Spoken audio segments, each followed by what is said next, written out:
Welcome to the Digital Enterprise Society podcast, addressing all aspects of the digital enterprise, inspiring connection without boundaries and creation without limits. Thank you for tuning in. Here are your hosts, Thom Singer and Craig Brown. Welcome. You have just found another episode of the Digital Enterprise Society podcast. Thank you so much for coming along on the journey of this show. Now, this might be your first time listening to the Digital Enterprise Society podcast, or maybe you've been here for 2 years. Either way, Craig Brown, my co-host, and I really appreciate you being part of this audience. If you like the Digital Enterprise Society podcast, please make sure that you go leave a review and subscribe on Apple Podcasts, Spotify, or wherever you get your podcast love. But more importantly, go and tell someone about the Digital Enterprise Society podcast, because when I talk to our listeners, the one thing I hear all the time when I say, how did you ever find our show? If they're not already super active in the Digital Enterprise Society, they say, I found it because one of my coworkers or my boss or someone else told me to listen to the show. So please do that.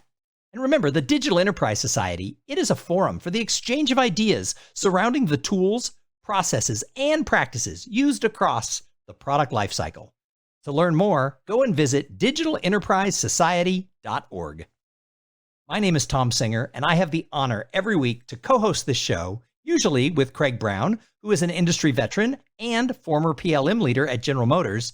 However, about once a month or every 5 or 6 weeks, I host a career advancement-focused interview with somebody who is an expert in career advancement.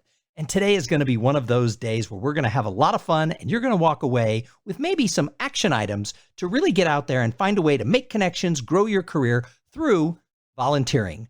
Whether that is through an industry organization like the Digital Enterprise Society, which, by the way, we would love for you to get involved with a committee and help grow this society. And, or maybe it's you're volunteering in some sort of a charitable thing in your community where you're meeting other people in the business world. Either way, when you get involved, good things happen. And today our guest on the show is Lisa Ryan. Now, Lisa, she helps companies keep their top talent and keeps them from becoming someone else's top talent. She does this through speaking, training, and consulting with companies, primarily in the world of manufacturing. Lisa Ryan's a lot of fun, and I am glad that she is here on the Digital Enterprise Society podcast. Hey, Lisa, welcome to the show. I am so glad to be here with you. So, Lisa, you have had a really eclectic background, and one of the reasons I asked you to be here today is, much like me and what I do in part of my career, you used to work in executive search. You used to help companies attract top talent. Now you help them keep top talent, but you also have worked in and around manufacturing for a long time, and you're a super active public speaker, professional speaker in that world of doing training. So do a better job of letting people know who you are than what I just said. Who is Lisa, and why are you awesome? Actually, I did start my career as an executive recruiter, and I'm one of the few people on the planet who can actually say they sold their mother. So, you know. so I love that. I sold my mother. Obviously, my mother. You helped her get a job or something. So I helped her get tell me a that job. story. Well, I helped her get a job, and she absolutely hated it. But I told her, Mother, you have got to stay in that job for at least 90 days because I have a guarantee and I can't afford to give back the commission I made on you. So thankfully, my mother did not disown me. And she ended up being there for 2.5 years because even though the guy at the beginning was a little bit of a bear to work for, once you get to know him, he was just a big mushy teddy bear. So that worked out well. But I've sold salespeople, I've sold pharmacists, secretaries, you name it. So that's interesting story about what you just said about your mom, though. And I think that's a kind of an extra little bonus lesson for people. Sometimes you can have a boss where you think, oh my gosh. And then over time, you start realizing that, no, I can work with this. They're okay. So that's a good reminder is if you're going through sort of a dark winter at work, sometimes you just have to ride through it because spring is coming. Oh, absolutely. Well, and I think that when you're coming into a brand new job, you know, you have your perceptions of how the job's supposed to be and how you're supposed to be treated. And your new boss is probably thinking, comparing you to the last person that was in that role and has some expectations. So it kind of takes a little while for the two of you to kind of, feel each other out, not literally, but feel each other out and develop that personality where you can kind of understand each other and go with the flow. So how did you get involved with the manufacturing sector? How did that become your expertise? Well, as a recruiter, I had a really good job opportunity come through that I was supposed to find people for. And I said, wow, that sounds like a really awesome job. I should apply for it. So you sold your mother and you sold yourself. I sold myself. Yes, I sold myself. And it was an inside sales job to selling electrical cord and cable over the phone into the maintenance department. And the interesting thing about it was this was a company that I was their second telesales rep. All of their other reps were going out into the field, doing these demonstrations, taking sledgehammers and beating up electrical cords so they could see how tough this stuff was. And so they gave it the idea of, well, can people do this by phone? And we surprised them and became the fastest growing division of the company. And I was there for about 5 years. And then management kind of started changing their philosophy. And let's just say I wasn't very engaged while I was there. And so I celebrated my 5-year anniversary by sending out resumes. So at 5 years, I was fully vested. And I was looking for jobs in the newspaper, and I was like, I am not going to take anything that says unlimited potential, because of course that means straight commission, and I was doing too well to work straight commission, until I saw one ad. And I can't even explain it, but looking at that ad, not only did I know that I wanted the job, but I knew that I could get it. So I walked in to my interview, I shook hands with Dale, and again, it was an instant connection. I got the job and then found out later it was for a straight commission independent contractor. But I loved the welding industry. I had a fantastic boss. When I'm talking in my programs about becoming the kind of boss, Dale is that example, because he was the one that he celebrated with me when things were going well. He talked me off the ledge when they weren't. I could literally say anything that I wanted to him using any colorful language that I chose to, and he always had my back. Being in manufacturing, I got to do cool things, salt mines and steel mills, and just seeing how stuff is made. And that's really why I focus my speaking business on that area, because I just love it. And that's one of the things I love when I speak. I'm not just focused on the manufacturing business, but when I speak to manufacturing clients as like a keynote speaker, one of my favorite things is to get to do some sort of a tour of the plant that's going on. That is like my favorite, when a company brings me in to speak and they're like, would you like to tour our plant? I'm like, please tell me there's a hard hat involved, because I love it. It's awesome. Yeah. Well, and the thing is, you walk through these plants and you're like, there can't be that, how much pride can these guys have? I mean, they're on the line, they're doing the same thing every day. There's pride. But there's so much pride. And just to have that conversation, because we need to attract more people into manufacturing and getting the younger generations involved in that. And part of that comes from being part of something, that immediate gratification of seeing that you made that, you contributed to that. That's part of you. And even when we look at the opportunity to turn on a dime, when we had the pandemic first happen, you have a company, one day they're making beer, the next day they're making hand sanitizers. One day they're making suits, the next day they're making face masks. So manufacturers they have this way of figuring it out, and it's just cool. So when you were involved in the welding industry, I know that you got really involved with the association for that vertical, and actually I think served as maybe president of that organization. So what caused you as a commissioned salesperson to get involved with an industry association like that? What was the association and what drew you in? I always like to be around people who love what they do. And the American Welding Society, it was one that was recommended by the company, that I work for. They encouraged us to get involved. But again, I found that I just really liked the people and I liked learning. And every month when we'd have an expert come in, I would learn a little bit more, and then I'd be able to use that information on my sales calls. But the other thing that I found is, even though I wasn't directly, in the industry, I wasn't working for a manufacturer, but I was still able to make those connections and make friendships. And if there's a question of one of those people referring me for a potential order, or some other sales rep that shows up, maybe they get a booth, they have a display table, they pay a couple $100 or whatever, but they are in and out of there, and they are there for one reason, to sell you stuff. I never had a display booth at these things, but because I served on the board, because I came from a place of service, I had deep friendships develop, and I had got a lot of business because of those volunteer efforts. So I always teach people that all opportunities in life come from people. The chair you're sitting in right now is doing a great job. It's not allowing you to fall to the floor, but that chair is never going to make a recommendation, a referral, or bring you a new job opportunity, whereas the people in your world always will. And, the old adage is really true, Lisa, and that is, people do business with people who they know, they like, and they trust. And this really leads us deep into today's topic of, why do you get involved and volunteer with some sort of an association, society, or other trade group in your industry? So obviously we can use the Digital Enterprise Society as, sort of an example, for the people who are listening to this, but really within the verticals they work in, if it's automotive or if it is aerospace, whatever it is, there are organizations that they can get involved with specifically there.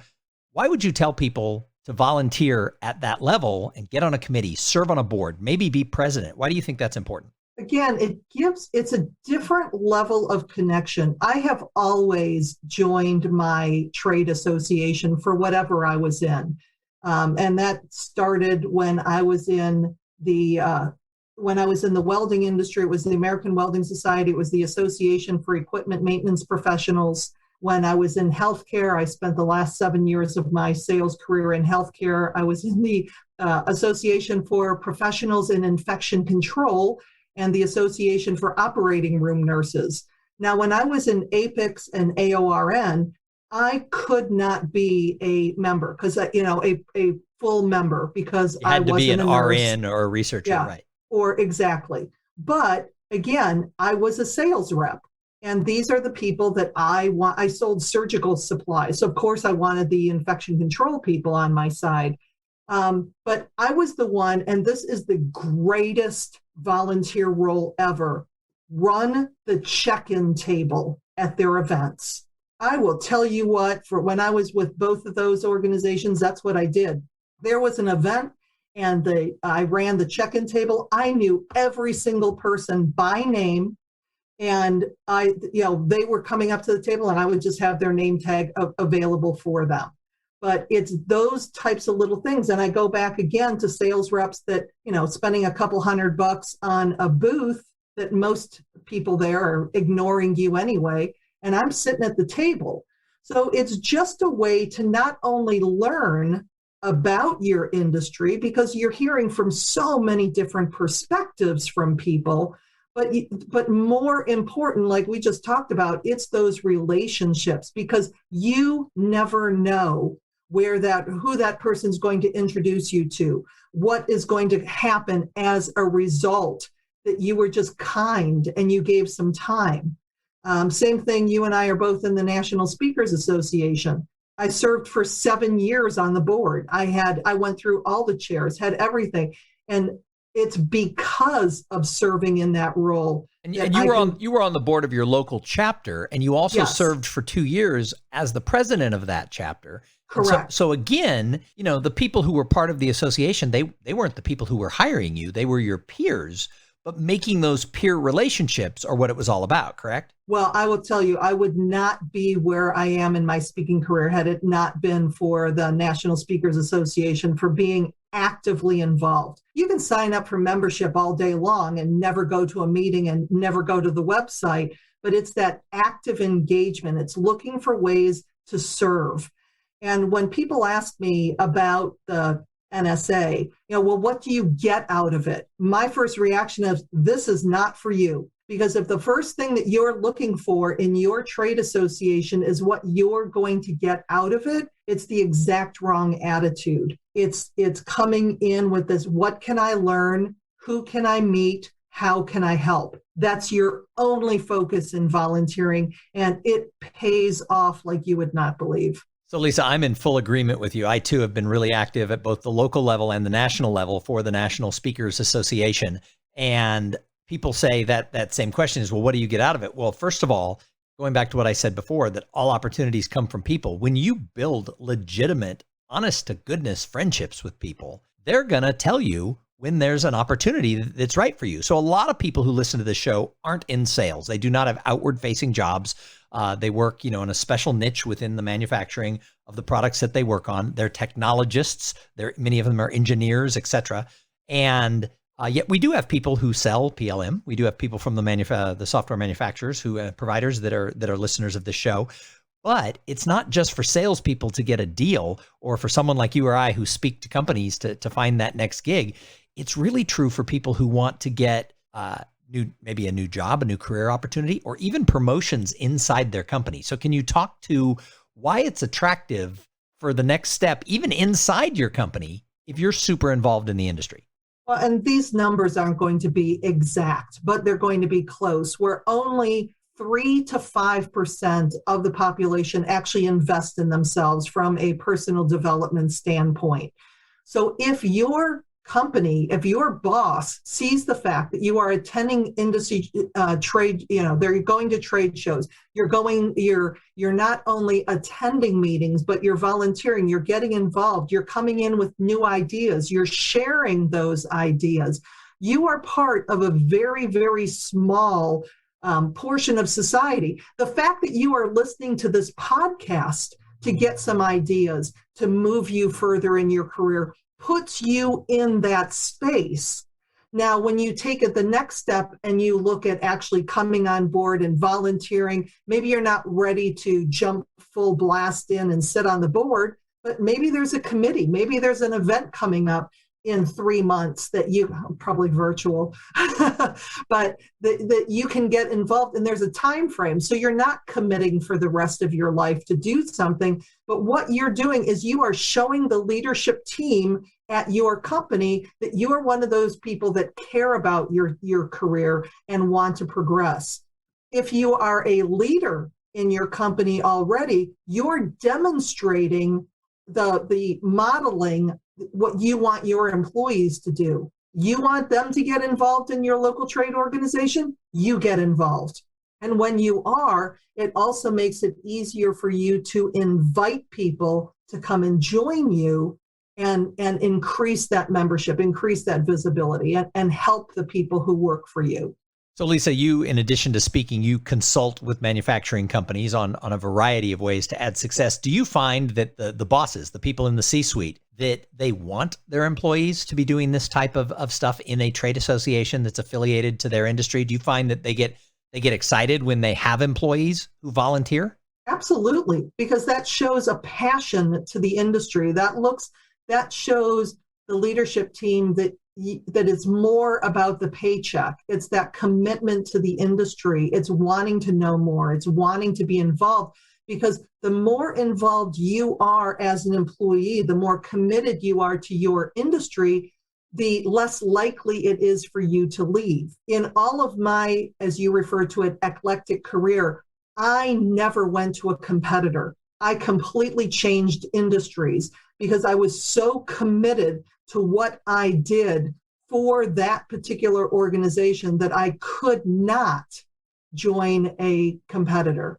And I'm not saying that that's bad. That just wasn't for me. So one of the things that I've found in my career, from volunteering, whether within a trade association for where I work or getting involved with charitable causes in the community I live in, or a cause that goes bigger than that is important to me, one of the things I've found is you learn other skills that you can then put onto your resume.